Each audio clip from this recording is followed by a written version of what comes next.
Case खींचे। बोले अद्भुत तेज है क्षत्रिय कुमार। देखिए, जिसको लगन लगी रहती है ना भगवान से मिलने की, वही भगवान को पा सकता है। अब ध्रुव जी की सच्ची भक्ति से नारद जी मिल गए। नारद जी ने कहा, बेटा देख, जा और जा करके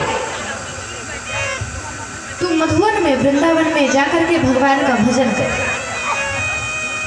भगवान तुझे अवश्य ही प्राप्त होंगे। राजलक्ष्मी मनाधृत्य पुत्र में मान चिंतयत्। ध्रुव जी बोले ठीक है। उधर ध्रुव ने वृंदावन में पहुंचकर उपवास कर बड़ी लगन से भगवान की आराधना प्रारंभ कर दी। 1 महीने में 3 दिन में 1 दिन फलाहार करते थे और 3 दिन बिल्कुल निराहार रहते थे। दूसरा महीना लगा, 6 दिन में 1 बार या तो पेड़ के पत्ते खाते थे या तो दुर्वा घास खाते थे। तीसरा महीना लगा तो 9 दिन में 1 बार जल पीते थे। 14वां महीना लगा तो चतुर्थी वही मासम द्वादशे हरि। अब 12 दिन में केवल वायु का आहार करते थे। अब 5वां महीना लगाया, 5वां महीना लगा तो श्री ध्रुव जी महाराज ने ऐसा प्राणायाम चढ़ाया एक अंगूठे पर खड़े होकर के कि सबकी प्राण वायु को अवरुद्ध कर लिया।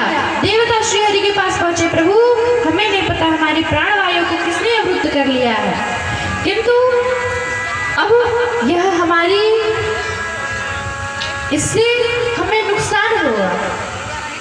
बताइए, किसी ने हमारी प्राण वायु को अवरुद्ध कर लिया है जिससे हम सांस नहीं ले पा रहे हैं। भगवान समझ गए, बोले कि चिंता ना करो, यह सब मेरे भक्त ने किया है और वह 5वां महीना में ऐसा प्राणायाम चढ़ा रहा है मुझे प्राप्त करने के लिए, इसलिए मैं जा रहा हूँ। भगवान शंख चक्र गदा पद्म लिए चल पड़े गरुड़ पर सवार होकर के और जाकर के सीधे जाकर के ध्रुव के समक्ष में खड़े हो गए।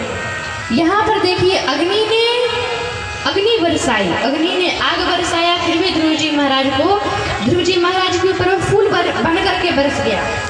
गंगा जी आई बहाने के लिए, यमुना जी भी बह करके आगे चली गई, किंतु ध्रुव जी को कोई नुकसान नहीं पहुंचा सका। श्री ध्रुव जी महाराज एक अंगूठे पर अपने खड़े रहे।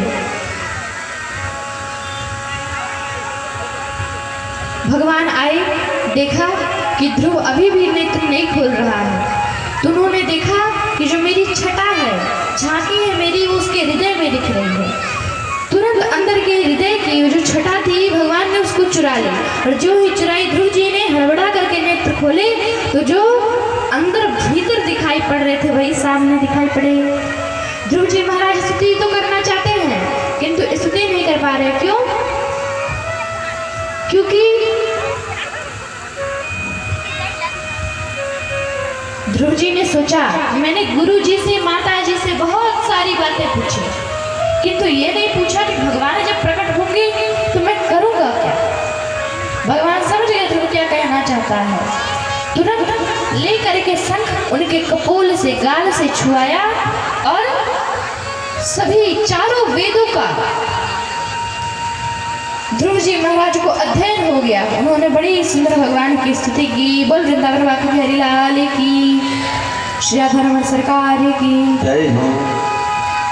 मैया आप लोग तो ऐसे जयकारा